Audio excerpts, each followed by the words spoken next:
The Houston Rockets forced Game 6 in a very dominant fashion. However, if you do not think Stephen Curry and the Golden State Warriors are finishing this off in the Bay, you're tripping. But hold on, didn't Asar go off last night? Now his brother goes off? Not gonna lie, the Thompsons are having a great 2 days. Amen had 25 points, 6 boards, 5 steals, and 3 blocks, 8 stocks. My goodness, with 3 assists and shot 8 for 12 from the field. But shout out to Golden State's bench for playing with a lot of aggression and actually walking down the Houston Rockets when they needed to, cutting within 12, 14 points because the starters weren't on shit this game, and it's okay. But Steph, this isn't okay. 13 points, 4 of 12, 3 and 9 from the three-point line, 3 turnovers. I understand you can't be great every game. Nobody is. However, that was an elimination game, closeout game.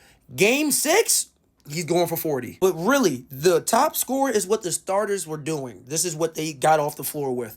The bottom score is the best and shortest deficit that the bench cut it to.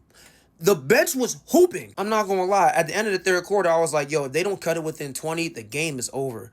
Halfway into the fourth, I was like, the game is not over. And Moses Moody needs more clock. I really like the way he's been playing. I know he had 25 and he hasn't been doing that every game, but he's extremely effective offensively and defensively for the Warriors. He needs more minutes. As for the Rockets, well, everybody was hooping. Once I saw Dylan Brooks hit multiple turnaround fades, I was like, yep, this game is over. No way they're beating them like that. And I don't know what's going on with Jalen Green, but he's lucky that they actually won this game with his bad performance, because the only game they actually won is when he dropped 38. But it's okay because the rest of the team picked up his slack. I do hope he plays better, though. So I will repeat what I said. If you think Steph and the Warriors are not closing this out in the Bay, I'm not even dissing the Houston Rockets. It's extremely hard to win in the Bay.